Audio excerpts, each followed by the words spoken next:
नमस्कार दोस्तों, आपका बहुत-बहुत स्वागत है मेरे यूट्यूब चैनल में। तो ये आपकी उत्तराखंड एलटी 2024 की सीरीज़ चल रही है। इसमें हम डिस्कस करेंगे आपके रीज़निंग प्लस उत्तराखंड के प्रश्न, जो भी आपका सिलेबस में दिया गया है। तो अगर आपको सेशन पसंद आया है तो आपसे रिक्वेस्ट है कि चैनल को सब्सक्राइब ज़रूर करें और ज़्यादा से ज़्यादा शेयर करें अपने दोस्तों के साथ। चलिए, सबसे पहला प्रश्न क्या कह रहा है आपका कि अंग्रेजी वर्णमाला क्रम के आधार पर दी गई श्रृंखला में प्रश्न चिन्ह के स्थान पर क्या आना चाहिए। ठीक है, यहाँ ये आपको दिया गया है, ये आपका जो है अल्फ़ाबेटिकल आपकी रीज़निंग हो गई। तो आपको बताना है क्या आएगा यहाँ पे। तो सबसे पहले आप देख रहे हैं यहाँ पे एच से आप के पे जा रहे हो, तो एच से के पर जाएंगे आप, तो कितना आपको ऐड करना पड़ेगा। तो एच से आप के पर गए तो 3 ऐड करना पड़ेगा। फिर आप के से एन पर गए, यानी आपने क्या है 3 ऐड किया। तो एन से क्यू पे गए, फिर आपने क्या है 3 ऐड किया। क्यू से आप प्लस 3 करोगे तो कितने पे जाओगे, आर एस टी, यानी टी पे गए आप। तो यानी आपका पहला ही ऑप्शन आपका सही आंसर हो जाएगा। बाकी आपको चेक नहीं करना है क्योंकि टी ही वाला आपका एक ही ऑप्शन है। तो ए ऑप्शन आपका सही आंसर हो जाएगा। चलिए अगला प्रश्न देखते हैं अब हम। दी गई आकृति में अधिकतम कितने वर्ग हैं, आपको जो है स्क्वायर ढूंढना है, कितने इसमें टोटल स्क्वायर होंगे। तो चलिए काउंट करते हैं, 1 2 3 और 4, 4 ये हो गए।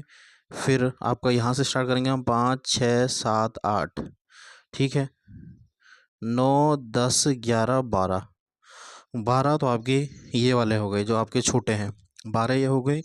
और 13 आपका ये हो गया, 14 आपका ये हो जाएगा और 15 आपका ये हो जाएगा। तो टोटल इसमें कितने हैं, 15 हैं, यानी आपका सी ऑप्शन आपका सही आंसर हो जाएगा।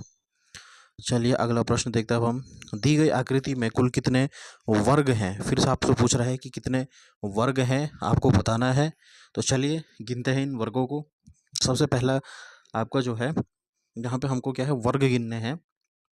तो सबसे पहले आप क्या करोगे, यहाँ से गिनोगे 1 2 3 4 और एक ये 5 हो गया यहाँ पे, ठीक है। और फिर 5 होने के बाद फिर ये आपका हो गया यहाँ पे 6, 6 हो गया। उसके बाद 7 8 9 10 और एक 11 हो गया, और ये हो गया आपका 12, 12 ये हो गए। और एक हो गया आपका 13, यहाँ पे हो जाएगा आपका, ये हो गया आपका 13, ठीक है, 13 ये हो गए। तो इसका सही आंसर क्या हो जाएगा आपका, 13 ये हो गए। और एक आपका यहाँ अंदर भी छूट रहा है, तो ये क्या हो जाएगा आपके 14। टोटल कितने हो गए इसमें, 14 हो जाएंगे। तो 14 इसका सही आंसर हो जाएगा, डी ऑप्शन आपका सही आंसर हो जाएगा यहाँ पे। चलिए अगला प्रश्न देखते हैं। 4 शब्द दिए गए हैं जिनमें से 3 किसी प्रकार समान है और एक असंगत है, उस असंगत शब्द को छानिए। आत्मविश्वासी, ईमानदार, कायर और बुद्धिमान। तो यहाँ पे इसका आंसर हो जाएगा सी, कायर आपका क्या है, ऑड वन आउट आपका प्रश्न है, तो सी आपका सही आंसर हो जाएगा। अगला प्रश्न देखते हैं अब हम। कागज़ के एक टुकड़े को मोड़ा जाता है और छेद किया जाता है, जैसे कि नीचे की दी आकृति में दिखाया गया है। दी गई आकृति में से बताइए कि खोले जाने के बाद उत्तर क्या हो जाएगा, आपसे पूछा गया है। तो ये आपका कागज़ दिया है, आपको पहले इस प्रकार से यहाँ मोड़ा गया और फिर इसे क्या है, पहले इसको इधर को मोड़ा गया और फिर आपका क्या है, यहाँ से इधर को गया और फिर ये ऐसा हो गया। और उसके बाद क्या है, यहाँ पे इस साइड पे क्या है आपका ये बन गया। तो आपको देखना है यहाँ पे क्या है, एक इस प्रकार से आपका बन रहा है, ये काइट प्रकार का आपको शेप का बन रहा है। दो यहाँ पे क्या हो जाएंगे, डॉट हो जाएंगे, और एक यहाँ पे गोला हो जाएगा। इस प्रकार से आपका चारों ओर बन जाएगा। तो जैसे कि आप प्रश्न देख रहे हैं, यहाँ पे इसका सही आंसर हो जाएगा, एक इधर को बनेगा और एक जो ये वाला डॉट है, इस साइड वाला डॉट है, वो ऐसा ही बना रहेगा और इस साइड वाला डॉट आपका इस प्रकार से बनेगा, ठीक है। और यहाँ ये डॉट क्या हो जाएंगे आपके, इस प्रकार से हो जाएगा, ये भी आपका इस प्रकार से हो जाएगा और ये भी आपका इस प्रकार से, यानी इस साइड होंगे आपके ये। तो पहला तो आपका गलत हो जाएगा और दूसरा इस साइड है आपका, ये भी गलत हो जाएगा। तीसरा आपका सही लग रहा है, तो तीसरा ऑप्शन आपका सही आंसर हो जाएगा। चौथा भी आपका गलत है, तो सी ऑप्शन आपका सही आंसर हो जाएगा यहाँ पे। चलिए अगला प्रश्न देखते हैं अब हम। अंग्रेजी वर्णमाला के आधार पर दी गई श्रृंखला में से प्रश्न चिन्ह के स्थान पर क्या आना चाहिए। फिर से आपका जो वर्ल्ड प्रॉब्लम है वो आपको दी गई है। तो एम से जे पर गए तो कितना करेंगे आप, यानी आप एम से जे पर जा रहे हैं तो -3 करा आपने। जे से जी पर गए -3, जी से डी पर गए -3, डी से अगर -3 करेंगे तो किस पर आ जाएगा, ए पर आ जाएगा। तो यानी फर्स्ट ऑप्शन आपका सही आंसर हो जाएगा। चलिए अगला प्रश्न देखते हैं अब हम। अंग्रेजी वर्णमाला आधारित इस जो आपका DHL को क्या लिखा जाता है, ये लिखा जाता है। तो मैक को क्या लिखेंगे हम, मैक का संबंध सी से है, तो फिप का संबंध किससे हो जाएगा, आपसे पूछा गया है, ठीक है। यानी आपको जो है DHL जो है, यहाँ पे मैं लिख देता हूँ आपका, यहाँ पे पूछा गया आपको कि जो आपका DHL है उसे हम क्या लिखते हैं, उसे हम लिखते हैं JLN, ठीक है। तो जैसे कि आप देख सकते हैं, आप क्या है डी से आप जो है जे पर जा रहे हो, यानी आपने क्या है +6 करा। फिर आप जो है यहाँ पे मैं इसको वाइट से कर देता हूँ। फिर आपने जो है यहाँ पे जो है सबसे पहले आप डी से जे पर गए, तो आपने क्या है +6 कर दिया। फिर एच से आप एल पे जाएंगे तो +4 करेंगे, ठीक है। और उसके बाद एल से एन पर जाएंगे तो आपने क्या कर दिया +2 कर दिया। तो इसका मतलब +6 +4 +2 की आपकी सीरीज चल रही है। फिर हम इसके बाद दूसरे को भी चेक करेंगे। दूसरा आपका दिया गया था, आपका जो है मैक, MAC, मैक को आप क्या लिखते हो, सी लिखते हो, ठीक है। तो एम में हमने क्या है फिर से आपका जो है 6 जोड़ेंगे तो ये एस आ जाएगा। फिर उसके बाद ए में आपने जो है 4 जोड़ा तो ई आ जाएगा। सी से आप ई पर गए यानी +2 जोड़ दिया। फिर से आपका 6 4 2, ये आपकी सीरीज चल रही है। तो आपसे पूछा गया था जो है जेन का क्या हो जाएगा, ZEN का क्या हो जाएगा। जेड में आप +6 करोगे तो कहाँ पे पहुँच जाएगा, जेड से जेड में +6 करेंगे तो एफ पे पहुँच जाएगा। ई में आप +4 जोड़ेंगे तो आई पे पहुँच जाएगा। और एन से आप +2 करेंगे तो पी पे पहुँच जाएगा, यानी FIP इसका जो है सही आंसर हो जाएगा, FIP। यहाँ पे हमें पूछा गया था यहाँ पे ये सॉरी यहाँ पे पूछा गया आपका, ये थोड़ा यहाँ पे घुमा के पूछ दिया इसने। इसने पूछा है कि उसी उपयोग करते हुए बताइए कि निम्नलिखित में से किसका संबंध फिप से है। आपको उल्टा बताना था, किसका संबंध फिप से है, यानी आपका फिप यहाँ पे है और आपको यहाँ पे बताना था यहाँ पे क्या होगा। तो हम क्या है -6, इसमें उल्टा चलेंगे हम, -6 -4 -2। तो एफ में से अगर हम -6 करेंगे तो ये क्या आ जाएगा, जेड आ जाएगा, मतलब हाँ जेड आ जाएगा। और आई से अगर -4 करेंगे तो ई पे आ जाएगा और फिर एन, बिल्कुल। तो ये हो, इसका सही आंसर ये हो जाएगा, ठीक है। इसका सही आंसर हो जाएगा जो है ZEN हो जाएगा। हमें क्या है पीछे जाना है। इसमें बोला गया है यहाँ पे कि निम्नलिखित में से किसका संबंध फिप से है, हमें बताने किसका संबंध है। तो अगर आप ZEN में क्या है, अगर आप 6 जोड़ोगे, जेड में आप 6 जोड़ोगे तो कहाँ पे चला जाएगा, एफ पे चला जाएगा। ई में 4 जोड़ोगे तो आई पे चला जाएगा। एन में 2 जोड़ोगे तो पी पे चला जाएगा। तो यानी ये इसका ऑप्शन ZEN, बी ऑप्शन आपका सही आंसर हो जाएगा। चलिए अगला प्रश्न देखते हैं अब हम।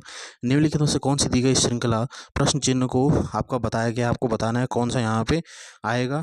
तो ये तो आपका आसान है, आप देख रहे हैं यहाँ पे क्या है -3 कर रहे हैं हम तो 70 आ रहा है। यहाँ पे -3 करेंगे, ठीक है, तो कितना आ जाएगा 67 आ जाएगा। यहाँ पे 67 में से -3 करेंगे तो 64 आ जाएगा। इसका मतलब ये आपका सीरीज सही चल रही है, -3 -3 -3 की सीरीज चल रही है यहाँ पे। तो ये क्या हो जाएगा आपका, फिर से यहाँ पे आप देख सकते हैं -3, फिर यहाँ से -3, बिल्कुल। तो -3 की सीरीज चल रही है। तो जब आपका जो है 70 में से आपने -3 करा तो कितना 67 इसका सही ऑप्शन हो जाएगा, आपका 67 इसका सही आंसर हो जाएगा। यहाँ पे 67 इसका आंसर है, यहाँ पे 67 हो जाएगा। चलिए अगला प्रश्न देखते हैं।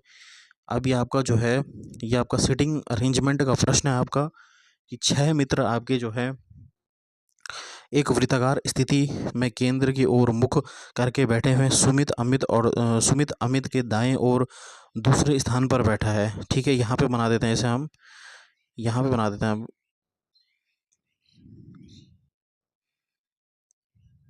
ये आपका छोटा नहीं हो रहा है। चलिए यहाँ पे देखते हैं अब हम। सुमित अमित के दाएं ओर दूसरे स्थान पर बैठा है। एक आपने जो है सबसे पहले आपको क्या है एक गोला बनाना है। सबसे पहले आपको जो है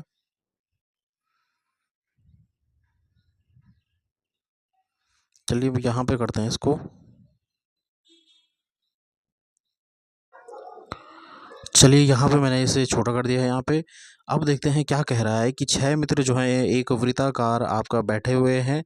ये आपके जो है यहाँ पे आपका 6 मित्र हो गए हैं जो कि बैठे हुए हैं, और उनका मुख जो है वह क्या है सेंटर की ओर है। तो आपको जो है 6 बना देना है यहाँ पे। यहाँ पे मैं वाइट से दिखा देता हूँ इसे।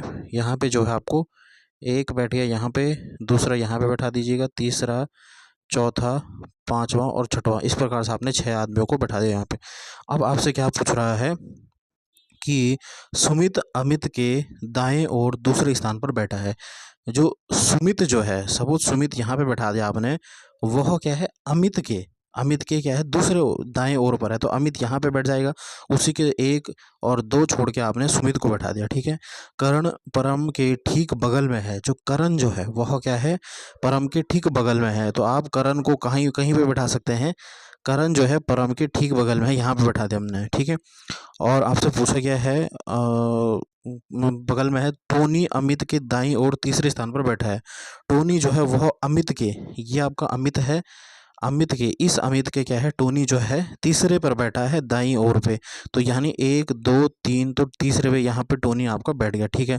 और अब आपका क्या बचा है यहाँ पे, अमित ठीक बगल में बैठा है। करण सुमित के दाईं ओर दूसरे स्थान पर बैठा है। करण जो है सुमित के, ठीक है, ये आपका करण जो है, के जो है यहाँ पे, ये क्या, सुमित के जो है दाईं ओर पर बैठा है।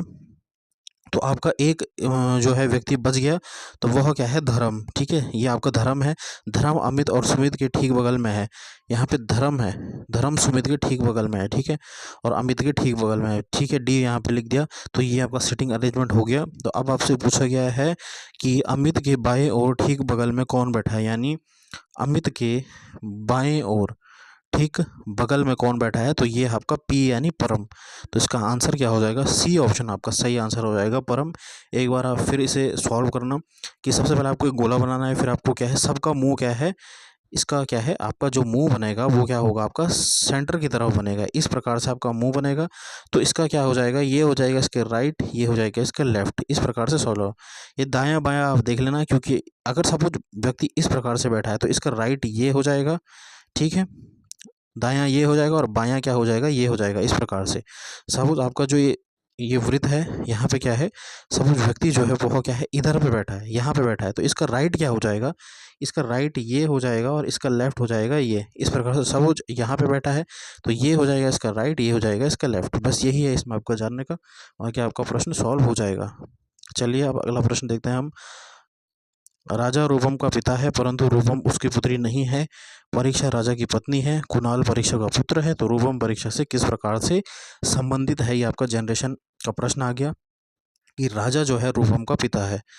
ये आपका यहाँ पे राजा बना दिया आपने, वह क्या है, रूपम का पिता है, ठीक है। यहाँ पे सबसे पहले आप क्या करोगे, राजा रूपम का पिता है, यह लड़की है रूपम, तो रूपम आर हो गई, और उसका पिता क्या हो जाएगा, राजा हो जाएगा। आपसे पूछा गया है, परंतु रूपम उसका पुत्र नहीं है, ठीक है। रूपम जो है वह पुत्र है, ये दोनों बाप बेटे हैं इसका मतलब। और यह क्या, इसका पुत्र नहीं है। परीक्षा राजा की पत्नी है, इस राजा की पत्नी कौन हो गई, आपकी परीक्षा हो गई, पी लिख दिया यहाँ पे, ठीक है। राजा की पत्नी हो गई। कुणाल परीक्षा का पुत्र है, और कुणाल क्या है, इस परीक्षा का पुत्र है। कुणाल जो है इस परीक्षा का पुत्र है।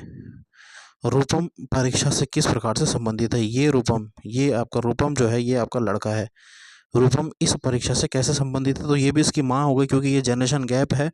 यहाँ पे क्या है, एक ही जनरेशन गैप है, तो इसका मतलब जो हो जाएगा यहाँ पे, कुणाल जो है वह, कुणाल और रूपम जो है वह क्या आपस में क्या है, भाई हैं, और ये उनके क्या है, माता पिता हैं। परीक्षा उनकी माता है, और राजा उनका क्या है, पिता है। तो इसका सही आंसर क्या हो जाएगा आपका, इसका सही आंसर हो जाएगा, यहाँ पे पूछा गया है कि रूपम परीक्षा से किस प्रकार संबंधित है, तो ये हो जाएगा रूपम परीक्षा से किस प्रकार संबंधित है। तो रूपम जो हो जाएगी वह क्या हो जाएगी, पुत्री हो जाएगी, पुत्री, ठीक है। क्योंकि यहाँ पे क्या गया था कि रूपम उसका पुत्र नहीं है, तो पुत्र नहीं है, इसका मतलब रूपम क्या हो जाएगी, पुत्री हो जाएगी, ठीक है। किसकी, राजा की, ठीक है। एक बार फिर से सॉल्व कर देता हूँ। यहाँ पे सबसे पहले आपका कह रहा था कि यहाँ पे कहा गया था राजा जो है रूपम का पिता है, तो आपने रूपम बनाया आर, आपको पता नहीं है कि मेल है फीमेल है, लेकिन आपने आर बना दिया, और इसका पिता क्या है, राजा हो गया, उसको आपने इसमें क्या है, इस ट्राइंगल में रख दिया, ठीक है। अब पूछ रहा है कि परीक्षा राजा की पत्नी है, और परीक्षा क्या हो जाएगी, परीक्षा जो है वह क्या है, राजा की पत्नी है। ये पी लिख दिया आपने, एक ही जनरेशन में है, प्लस कर दिया, यानी इन दोनों की शादी हो रही है। फिर कुणाल परीक्षा का पुत्र है, के जो है वह पुत्र है, कुणाल जो है वह परीक्षा का पुत्र है। इसका मतलब जो रूपम और जो कुणाल है वह क्या हो गएंगे, भाई बहन हो जाएंगे, ठीक है। क्योंकि अगर ये लड़का नहीं है, पुत्र नहीं है, तो ये क्या हो जाएगी, लड़की हो जाएगी, क्योंकि हमें दिया गया कि उसका पुत्र नहीं है। तो जो रूपम जो है वह क्या हो जाएगी, इसकी पुत्री हो जाएगी। तो क्या हो जाएगा, उसका पुत्री सही आंसर हो जाएगा। फर्स्ट ऑप्शन आपका सही आंसर हो जाएगा, ए आपका सही आंसर हो जाएगा। चलिए अब अगला प्रश्न देखते हैं। अब कौन सा एक अन्य के साथ संबंधित नहीं है, आपसे पूछा गया है। आपको ऑड वन आउट निकालना है यहाँ पे। हाथी, कावगर, तेंदुआ और सिंह। हाथी सही आंसर हो जाएगा, क्योंकि हाथी क्या है, मांस नहीं खाता है, आपका घास फूस खाता है, तो ये आपका ऑड हो जाएगा। अगला जो ये प्रश्न है, यहाँ पे भी आपको ऑड वन आउट निकालना है। तो इसका सही आंसर क्या हो जाएगा कि यहाँ पे आपको दिख रहा होगा कि जो आपका इसमें एक अक्षर जो है वह मिस हो रहा है। यहाँ पे क्या है आपका, इस सेकंड ऑप्शन में आप देख रहे हैं अगर, तो यहाँ पे वी एक्स्ट्रा आ रहा है, वी आर अलग सा आ रहा है, और इन किसी में आपका वी नहीं आ रहा है। तो यही आपका क्या है, ऑड वन आउट प्रश्न हो जाएगा आपका। चलिए अब अगला देखते हैं हम। निम्नलिखित उस संख्या का चयन करें जो दिए गए विकल्पों को प्रश्न के स्थान पर रखा जा सकता है। बिल्कुल, यहाँ पे जो आपको बताना है कि क्या यहाँ पे आएगा इसका, ठीक है। तो अगर इसमें आप करेंगे 7+6+3, 7+6+3 आपका हो जाएगा 7 और 3 10 और 16, 16 और 16 में क्या करें, 16 तियाँ आपका क्या हो जाता है 48, यानी सब आपने इन तीनों को जोड़ा और फिर उसमें क्या है गुणा किया, 3 कर दिया। वैसे ही आप इन तीनों को जोड़ेंगे अगर, तो ये हो जाएगा 4+9+8 कितना हो जाएगा आपका, 4 और 8 आपका 17, 17 4 21, 21 गुणा या 3 कर देंगे आप, तो आपका क्या आ जाएगा, ये 63 आ जाएगा, ठीक है। इसी प्रकार से आप इन सबको, इन दोनों को जोड़ेंगे तो कितना 7 और तो ये आपका 14 हो जाएगा, 14 गुणा या 3 कर देंगे आप, तो ये हो जाएगा आपका 42। डी ऑप्शन आपका सही आंसर हो जाएगा। सबसे पहले हम इन सबको क्या है जोड़ रहे हैं, और फिर जोड़ में क्या है गुणा 3 कर दे रहे हैं, तो आपका आंसर निकल जा रहा है। चलिए अब अगला देखते हैं। अब हम ये आपका जो है आपका एज वाले जो प्रश्न है उस पर आपका ये प्रश्न पूछा गया है कि रमेश और उसकी पत्नी की आयु क्रमश 40 वर्ष और 36 वर्ष है। यदि उनके बेटे और बेटियों यदि उसके बेटे और 2 बेटियों की औसत आयु 13 वर्ष है, तो परिवार की औसत आयु कितनी हो गई। ये आपका जो है औसत आयु वाला आपका प्रश्न हो गया। चलिए देखते हैं कैसे इसे हम सॉल्व करेंगे। आपको निकालना, औसत आयु दी गई है, एक बेटा और उसकी क्या है 2 बेटी हैं, तो औसत आयु यानी एवरेज जो एज हो जाएगी उसकी, वह हो जाएगी उसकी कितनी, 13 गुणा या 3, क्योंकि 3 उसके जो है टोटल बच्चे उसके 3 हैं, 2 बेटी और 1 बेटा, 3 हो गए, तो ये कितना आ जाएगा आपका 39 उसकी एवरेज एज हो गई उनकी, ठीक है। अब हमें क्या बोला गया, परिवार की औसत आयु, औसत आयु कैसे निकलती है, 40 वर्ष औसत आयु जो है वह रमेश की है, उसकी पत्नी की 36 वर्ष है, और जो है 39 उनके बच्चों की एज निकल गई, और बट्टा कितना हो जाता है 3 हो जाता है एवरेज एज में, जितने पर्सन रहते हैं उतने ही क्या है बट्टा 3 हो जाता है।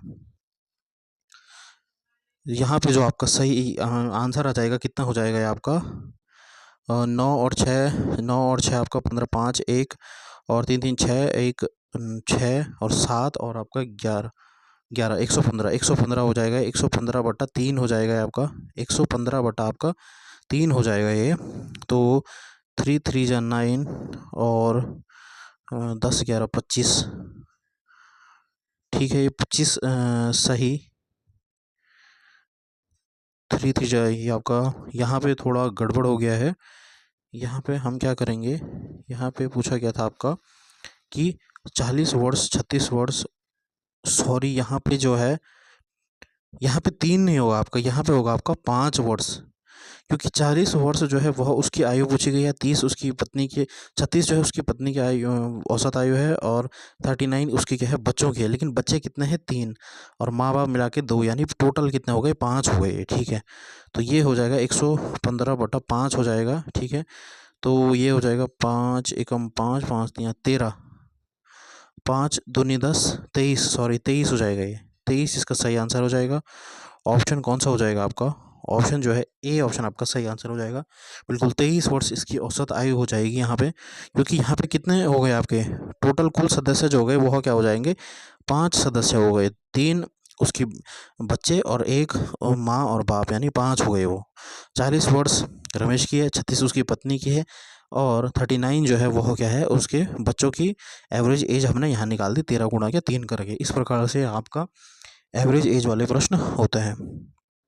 चलिए अब अगला प्रश्न देखते हैं। अब हम निम्नलिखित में से किसने इंडक्शन मोटर का आविष्कार किया था। तो इंडक्शन मोटर किसने बनाई थी ये आपसे पूछा गया है। तो इसका हो जाएगा आपका जो आपका निकोला टेस्ला था, उन्होंने क्या है आपका इंडक्शन मोटर बनाई थी। डी ऑप्शन आपका सही आंसर हो जाएगा। अगला प्रश्न है कि आटागाड़ किसकी सहायक नदी है। आटागाड़ जो है आपका, ये आपके उत्तराखंड के प्रश्न शुरू हो गए। आटागाड़ किसकी सहायक नदी है।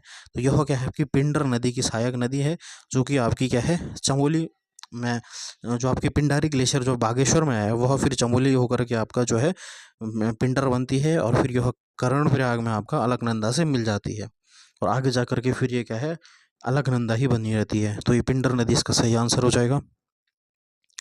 अगला पूछा गया उत्तराखंड में पर्वतीय शीतोष्ण वन का जो है विस्तार पाया जाता है 1800 मीटर से कम, 1800 से 2700। तो ये हो जाएगा 1800 से 2700। बी ऑप्शन आपका सही आंसर हो जाएगा। अगला प्रश्न देखते हैं। उत्तराखंड औद्योगिक नीति 2008 के अनुसार पर्वतीय क्षेत्र में बांटा गया है।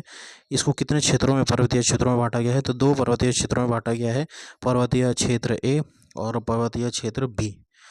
ए में कौन कौन से आपके क्षेत्र आते हैं, जो आपके दूर दराज के आपके जो डिस्ट्रिक्ट हैं, जैसे पिथौरागढ़, उत्तरकाशी, चमोली, चंपावत, रुद्रप्रयाग और बागेश्वर, ये आपके ए श्रेणी में रखे गए हैं। और बी श्रेणी में आपके जो रखे गए हैं पौड़ी, टिहरी, अल्मोड़ा, देहरादून और नैनीताल। ठीक है, ये आपके बी श्रेणी में हो गए। अगला है बैजनाथ के राजवंश को कत्यूरी नाम किसने दिया था। जो आपका बैजनाथ मंदिर है आपका बागेश्वर में, कत्यूर घाटी उसका नाम भी है, और वहाँ आपके किससे कत्यूरी राजा ने शासन किया था। तो इसका नाम जो है कत्यूर जो रखा था वह रखा था एटकिंसन ने। ए ऑप्शन आपका सही आंसर हो जाएगा। उत्तराखंड के किस निम्नलिखित में से व्यक्ति ने नमक सत्याग्रह के लिए दांडी मार्च में भाग लिया था।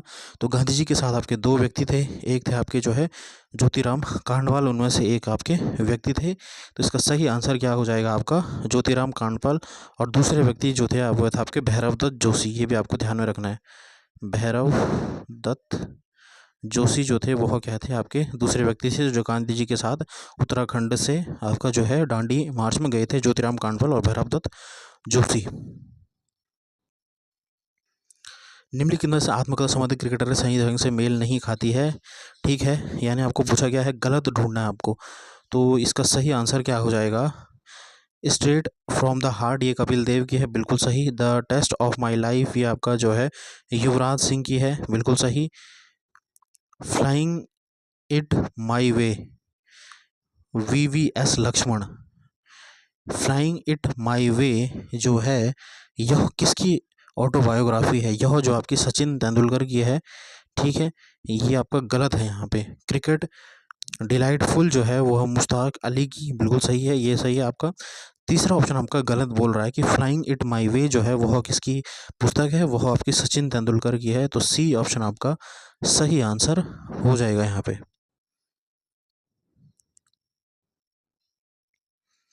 अगला प्रश्न है प्रथम पैरा ओलंपिक खेल कहाँ आयोजित किया गया। तो इसका सही आंसर क्या हो जाएगा, ये हो जाएगा आपका रोम में। 1960 में आपका पैरा ओलंपिक खेल आपका रोम में शुरू हुआ था। तो स्टूडेंट्स, इसमें हमने डिस्कस करे आपके जो है रीजनिंग के लगभग आपके 15 प्रश्न, और कुछ आपके प्रश्न जो थे वह आपके थे जो उत्तराखंड से और आपकी किताबों से लेकर। तो आपको कैसा लगा सेशन ज़रूर कमेंट करें, शेयर ज़रूर करें, सब्सक्राइब करें चैनल को। ऐसा ही पेपर सेट आपको मिलता रहेगा। धन्यवाद, जय हिंद।